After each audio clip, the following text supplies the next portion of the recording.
Are you prepared for the commodities super cycle of the 2020s? I'm going to explain this to you in 3 simple, fast steps. Step number 1, let's go over past bull markets in commodities. To illustrate my point, we're going to start with a chart going all the way back to 1805 to 2030. This chart is the commodities index for the United States. We start at 0, goes up to 15, down to 15. So we can see first and foremost, actually let's start up here, that these uptrends in the commodities super cycles or mega cycles last a long time. 40 years, 42 years, 50 years. So how long will the next one last? Potentially 40 or 50 years. When did it start? Most likely 2020. But you'll also notice within this mega cycle, there are these smaller, we'll call them super cycles. And this is when commodities just go parabolic. Here it starts off in 18, we'll call it 25-ish. Goes up 10 years, 15 years, 10 years, 20 years. And then maybe more in modern times in the 1970s, about 15 years. From 1996 to 2011, more on that in step number 2, went up for about 15 years. So there's a high probability that the next super cycle that we get within this mega cycle lasts for at least 10 years.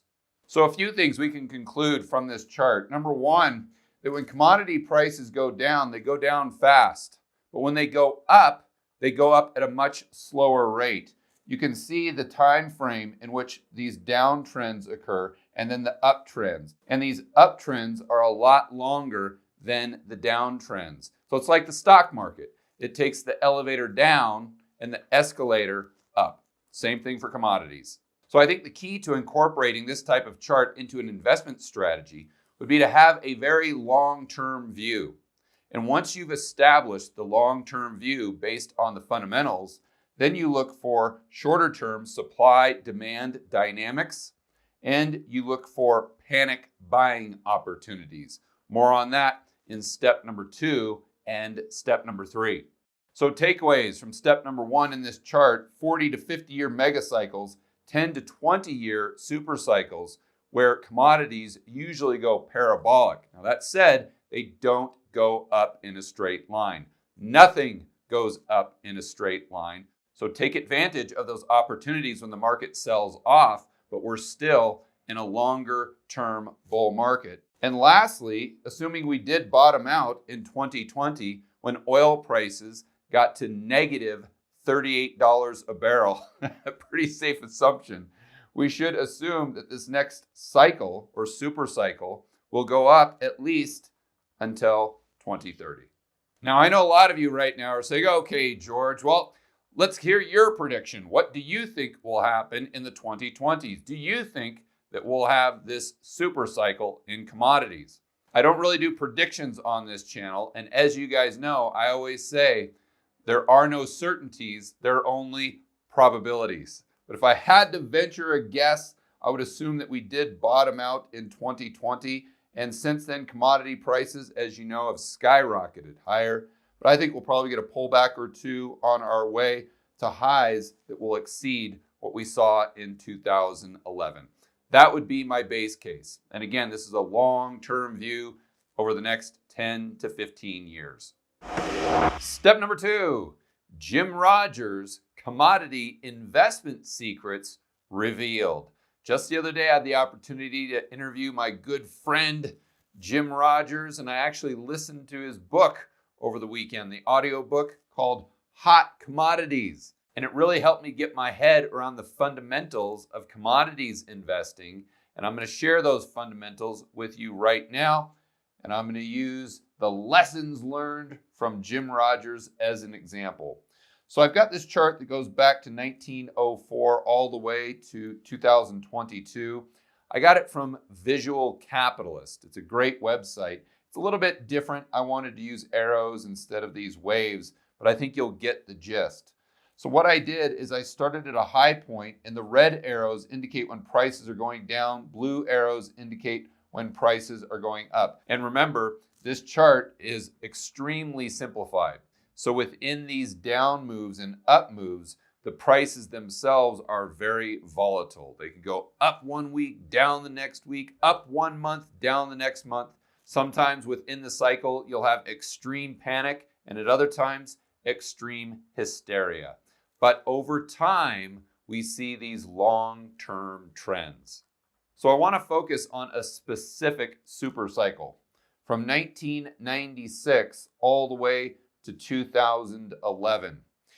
In 1998, Jim Rogers started the Rogers Commodity Index.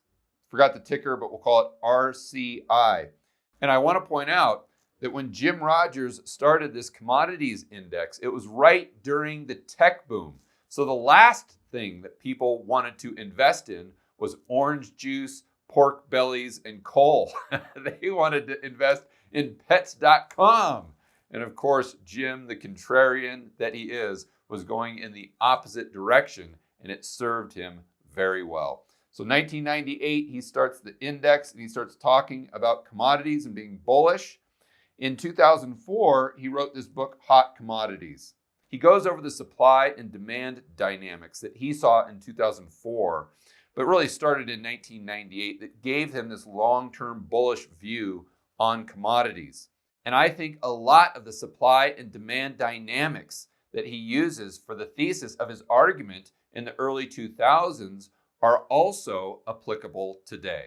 So now let's go over the basics of what Jim was saying. On the supply side, he saw all the capital investment going into tech and none of it going into commodities. But he knew that as a growing economy, a growing global economy, that we still would be dependent on commodities, especially energy. As our good friend Art Berman says, energy is the economy, regardless of how much technology we have. Another thing that he points out that I'm going to go into here in just a moment is lead. This is one of his favorite commodities back in 2004. Lead, yes, the same lead that poisons little kids and they took out of paint, gas, and several other products because of environmental concerns. Remind you a lot of the ESG movement today. But again, more on that in a moment. He also points out that because so much money was going into tech and so little was going into the investment of supply or additional supplies for commodities, that commodities aren't like building a computer chip. It takes a long time for you to get that oil well dug into a point where it's ready to extract energy from the ground. It doesn't happen overnight. It's not like flipping a switch. Maybe an even better example would be comparing something like coffee, where you have to plant the tree or the plant and it has to grow for 3 or 4 years before it even starts producing a coffee bean. And you compare that to software that could be written maybe in 6 months or so, but once you write the software, it's infinitely scalable. Something like a coffee plant or an oil well is by no means infinitely scalable. In fact, it's the exact opposite.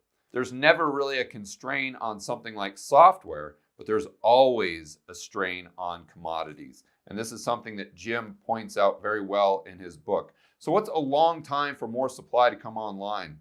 Often it's 5 to 10 years. And this is why we see the super cycles in commodities go up usually 10 to 15 years, because that's how long it takes to bring additional supply online.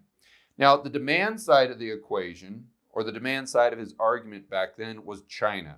China was growing. You've got 1.3 billion people. And as people move from being extremely poor just to poor, they consume far more commodities. And when they go from being poor to, let's say, middle class, they consume way more commodities. And it's not just commodities like oil, but it's also coal, and it's also lead. It's also things like sugar, orange juice, and protein. And this is what Jim highlighted back in the early 2000s. One of the reasons I wanted to focus on lead is to use it as a perfect example as to how the demand of a commodity can go down while the price can continue to go up as long as the supply is going down at a faster rate than demand. And again, that's something that I think is very applicable to a lot of the commodities that we see today. More on that in step number 3. But back during the 1990s and the 2000s, I'm sure many of you watching this video remember how lead was demonized, and rightfully so. It was poisoning kids. It was showing up in their bloodstream. People wanted to rip the lead paint off the wall to replace it with something that was more environmentally friendly. It was very similar to tobacco in the 1980s and the 1990s, as no one wanted to get into that business because the demand was going to plummet. That's what everyone was saying. And same thing for lead. No one in their right mind would open up a lead mine because everyone knows that demand is going to plummet and lead isn't even going to be a thing in 5 to 10 years. But what Jim points out very well is that lead, in fact, lead today in 2022 is still a thing. How? In things like car batteries. So when you have China, when you have India, when you have these emerging markets with over 1 billion people that are moving from riding bicycles to potentially driving cars, that's going to require a lot more lead for a lot more batteries, even though at surface level, it seems like the demand for the commodity overall is going to zero. So editor, just for fun, let's go ahead and throw up a chart of lead going back to 2004 when Jim was so bullish on this commodity that was persona non grata. It was going to zero. Everyone knew that. Well, when Jim wrote his book, lead was about, $500, maybe $600 per ton. What did it do over the next few years? It went to over $3,500. Once again, a perfect example of how the demand for a commodity can go down slightly while the price can still skyrocket if supply is going down at a faster rate. I also want to give Jim props for a few other things that he mentioned in the book. Most notably, he said the price of sugar was going to go up. He was very bullish on sugar. Editor, go ahead and throw up a chart of what sugar did. He was also very bearish on housing. He thought at some point in the near future, we would have a housing crash. Keep in mind, this was 2004. And he thought the commodity supercycle would peak around 2015. That he got slightly wrong. It peaked around 2011. But if you would have bought in 2004, like Jim says, you would have got rich. Step number 3, investing in commodities today.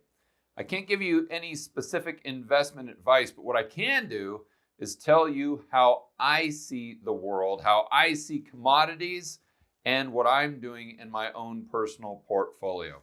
So let's start by going over the supply side of the equation. Going back to step number 2 and what Jim Rogers was saying about commodities in the early 2000s, I think it's identical to what we're seeing today and what we've seen over the past, let's say, 3 or 4 years. Ask yourself, how much capital has gone into investing in companies like WeWork, like Tesla, like Zoom, like Opendoor, or DoorDash, or any of these quote-unquote new economy companies? And then how much capital investment has gone into things such as coal? Think about it. It's just like lead back in 2004. We've got people like the World Economic Forum and Prince Charles, the Davos types, the politicians, and even this gal, Miss Greta Thunberg. She's there with her sign that says, "I love ESG," and she's saying, how dare you invest in something like coal, oil, or natural gas? And let's take it a step further. Right here in the good old United States of America on CNBC, everyone's most trusted financial resource, Jim Cramer, came out maybe a year and a half ago. And remember, he said that oil was uninvestable. Those are words you love to hear if you're a smart investor. But it doesn't just end with the supply side of the equation. I think the demand side of the equation is looking pretty good as well. Now, China is not exploding like we saw in the early 2000s. That is true.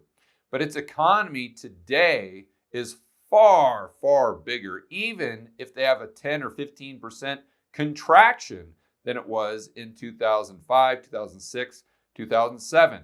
That means their demand for commodities is even greater over the long term, although in the short term, the demand for those commodities could fluctuate significantly.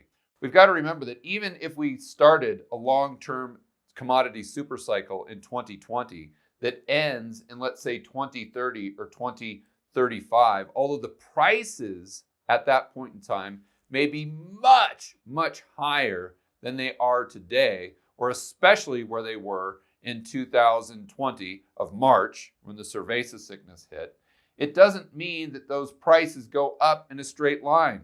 If we kind of zoom in on this projected long-term supercycle, you see it's going to go up, it's going to go down, it's going to go up, then down, down again, then up, up, up, up, up again, and then crash. You have extremely volatile prices, supply-demand equations changing slightly. You have panic, you have hysteria, you have all of these things wrapped up into a cycle, whether it's a super cycle going up or down in the price of commodities. We can't expect prices to go up in a straight line.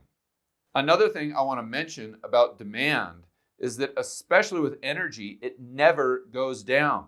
This is something that I learned from Chris McIntosh and Art Berman.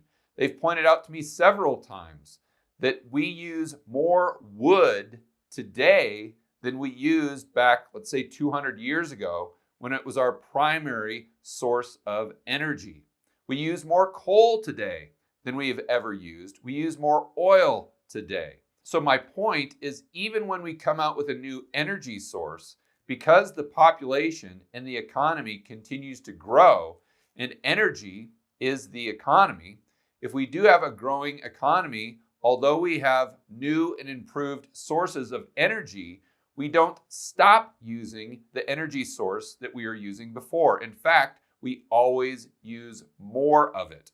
So even if we figure out wind power or solar power, we'll most likely still be using more of the energy sources that are very unfriendly when it comes to ESG and Miss Greta Thunberg.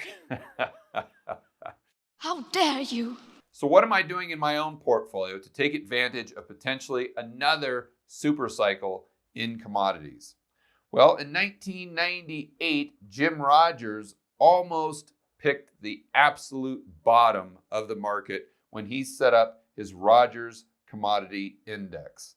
And then in 2004, like we said earlier, he was very, very bullish on a lot of commodities, but especially lead.